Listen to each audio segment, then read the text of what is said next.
David Kilcullens, Out of the Mountains, a disappointing book. This is a short book review of the book written while traveling in Afghanistan. I have not been a fan of General Petraeus after what I saw of his operations in Afghanistan, nor of his predecessor, General McChrystal. So reading David Kilcullen was not a priority. Nevertheless, I was attracted to the imaginatively chosen title of this book, quote, Out of the Mountains, unquote, and a nostalgic reminder of the days of Che Guevara when urban guerrilla was a much hated or much romantic word. The book turned out to be a big disappointment. Firstly, I contest the title and its logic. The US did not head into the mountains in 2001 and therefore, and most US casualties in Afghanistan did not occur in the mountains but in the plains and deserts of Helmand and Kandahar. Kilcullen on page 7 states that Taliban main force was in eastern Afghanistan. This is a factually incorrect statement. Main Taliban force that inflicted over 60% casualties on the US forces was based in southwest Afghanistan and not eastern Afghanistan. On page 25, he makes a fleeting or passing reference to Obama doctrine, that is use of drones in Afghanistan, but simply leaves this great faux pas of US policy without any discussion or analysis. The word drone, an important albeit much misused and ineffective US arsenal tool, is not mentioned in the whole book at all. On page 25, Kilcullen mentions importance of action against non-state actors but does not explain that most non-state actors encountered by the US in Afghanistan were Pakistani proxies. US action in Afghanistan was concentrated on non-state actors as the USA had failed to devise any clear strategy about dealing with sponsors of non-state actors in Afghanistan, that is the Pakistani state. Thus, the USA kept on beating the tail of the snake, that is the Taliban proxies.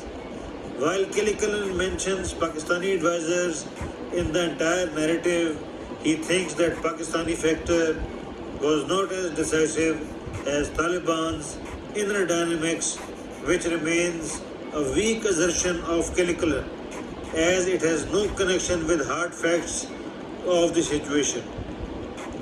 The repeated references to the war being mainly waged in the mountains, like again on page 27, is factually incorrect, but Kilcullen repeats them again and again. The author's treatment of Karachi is sketchy and incomplete. He altogether misses out Amtrim, Liari gangs, Kathor gangs, and the meddling of the Pakistani state, as a result of which Pakistani military intelligence midwifed the MQM and many other organizations that destroyed Karachi's peace. Kilcullen concentrates on cliches like massive population growth, but misses out more important reasons why Karachi, for example, became extremized and destabilized, that is, meddling of the Pakistani state agencies, the Pakistani state intelligence agencies. The chapter Future Cities, Future Threats is inconclusive, and the author fails to precisely explain how these future cities would become future threats and to whom. Theory of competitive control fails to explain real strategic essence of Afghan war. For example, Kilcullen fails to establish why Taliban were irrelevant and in hibernation from 2001 to 2006. His theory of competitive control holds weak ground. Like his view that Taliban are more effective in countryside because they dispense quick justice is nonsense and fallacious. Traditionally and historically in Afghanistan, government courts were never effective, especially in Pashtun rural areas, and the issues were settled by local assemblies of tribal elders known as jirgas. This process predated Taliban, and then Kilcullen goes on making sweeping and factually incorrect statements. Like on page 157, he claims, and that too fallaciously, that they, that is the Taliban, had been solidly defeated in campaigns since 2001. Which campaigns, Mr. Kilcullen? Afghanistan was captured by the USA with 0 military casualties in 2001. Mr. Kilcullen, one CIA specialist died because he was simply disregarding all the standard operating procedures and trying to be a John Rambo. Not a single US soldier was killed while US occupied Afghanistan in 2001. That is killed due to enemy action. The few who died did so because of friendly fire, like a J dam bursting inaccurately or some aerial incidents totally unrelated to actual fighting. 2002, 3, 4 and 5 hardly saw any fighting. So which campaigns is Mr. Kilcullen, the brilliant analyst, talking about? Now the second issue is Kilcullen's claim that Taliban were defeated. What is defeat, Mr. Kilcullen? NATO versus Taliban fights were hardly conventional battles, and maximum NATO casualties were suffered by IEDs. How Kilcullen thrusts terms like defeat is simply out of place and unjustifiable. Kilcullen nowhere explains why 2006 was a watershed between hardly any fighting and a marked escalation in fighting thereafter.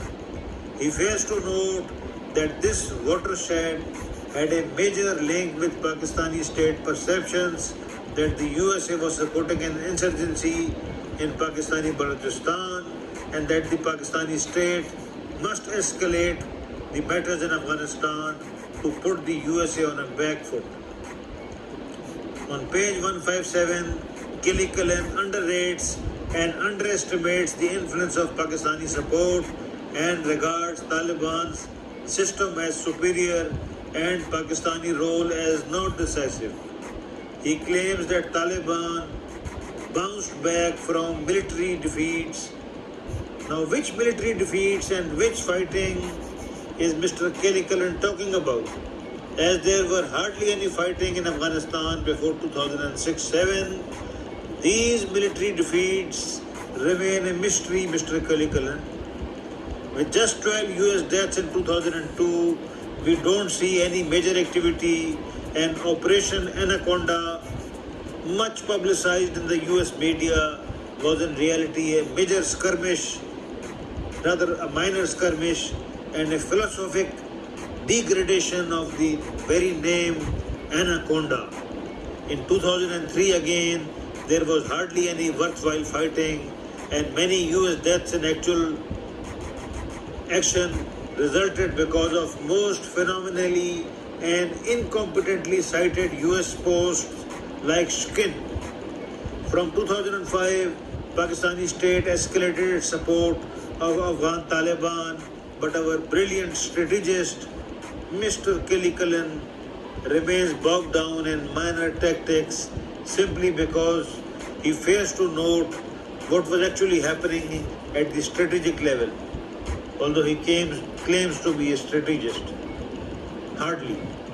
Kilcullen throughout this book fails to note that US Afghan War as waged against Soviets was the main factor that changed the entire social dynamics of Afghan society in general and Pashtun society in particular.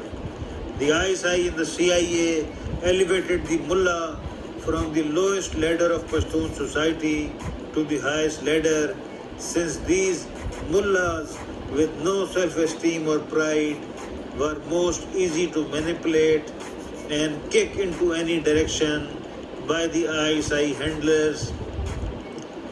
Colonel Qasim Abbas, first handler of Haqqani, described Haqqani as an absolutely third-rate village mullah who emitted so much stink that Qasim Abbas made him sit in the rear open body of his truck. But this lethal social experiment, which finally worked against the USA in the post-2001 US Afghan War, is not identified by Mr. Kilcullen at all.